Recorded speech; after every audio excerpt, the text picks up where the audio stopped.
परिचय। कैसे हो अमित? मैं बढ़िया हूं।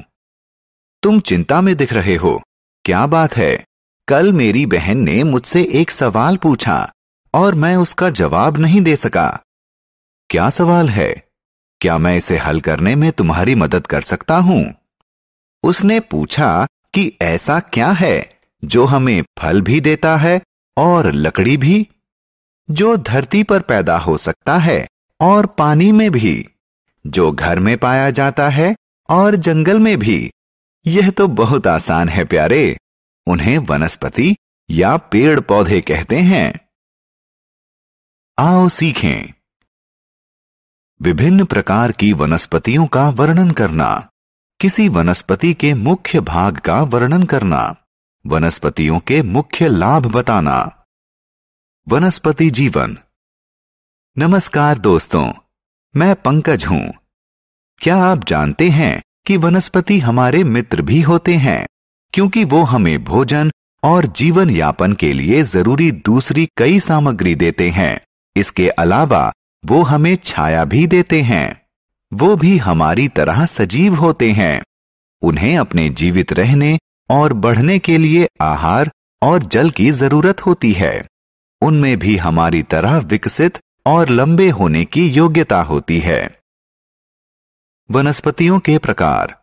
बच्चों, हम अपने आसपास विभिन्न प्रकार के पेड़ पौधों को देखते हैं। हम देखते हैं कि कुछ पौधे लंबे होते हैं तो कुछ छोटे। जो पौधे बहुत लंबे और मजबूत होते हैं उन्हें पेड़ कहते हैं, जैसे आम, नारियल, नीम इत्यादि पेड़ हैं। जो पौधे पेड़ों से छोटे होते हैं उन्हें झाड़ियां कहते हैं, जैसे गुलाब या सूरजमुखी के पौधे।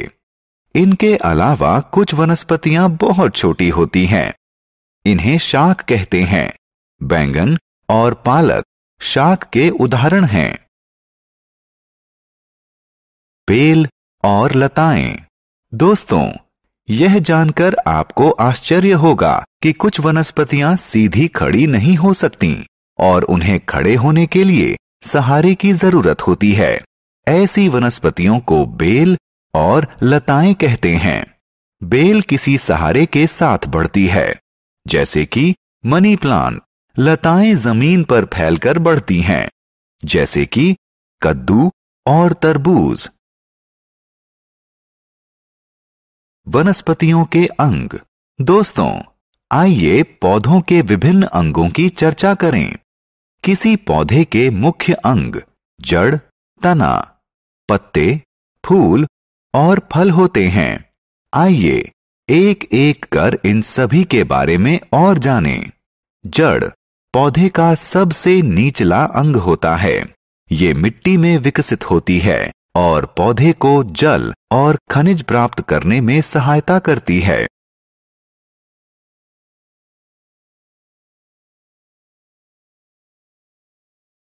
तना और पत्तियां। पौधे का अगला अंग तना होता है।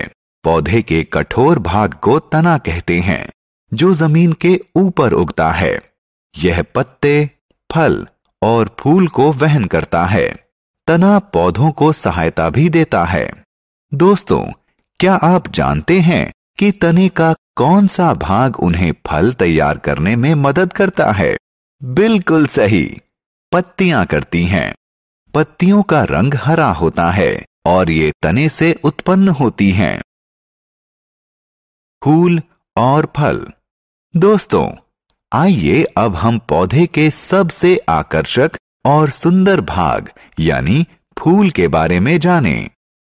फूल विभिन्न रंगों और प्रकार के होते हैं, जैसे सूरजमुखी, गुलाब या डहेलिया इत्यादि।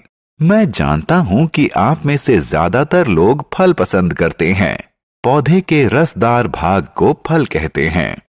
फल विभिन्न आकार, प्रकार और रंग के होते हैं, जैसे केला, आम, सेब या संतरा।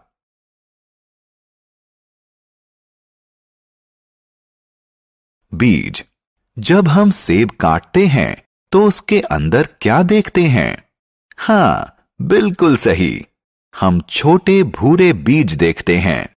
दूसरे फलों के अंदर भी बीज होते हैं, जैसे पपीता और आम। क्या आप जानते हैं कि नए पौधे का जन्म बीज से होता है?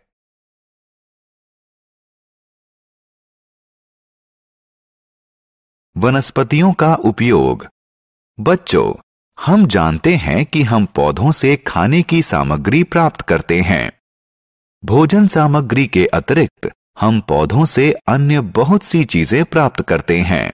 बहुत सी दवाइयां व इत्र यानी परफ्यूम पौधों से बनते हैं। पेड़ हमें लकड़ी भी देते हैं। कुछ स्थानों पर लकड़ी से घर भी बनते हैं। आओ खेलें। दोस्तों, आइए आपकी जानकारी की परीक्षा लें। पौधों के विभिन्न अंगों से उनके कार्यों का मिलान करें। हमने क्या चर्चा की? हमारी ही तरह पौधे भी सजीव होते हैं। पौधे कई प्रकार के होते हैं, जैसे पेड़, झाड़ियां, शाक, बेल और लताएं। पौधे हमें भोजन, लकड़ी, तेल, दवाई और सांस लेने के लिए ताजा हवा देते हैं।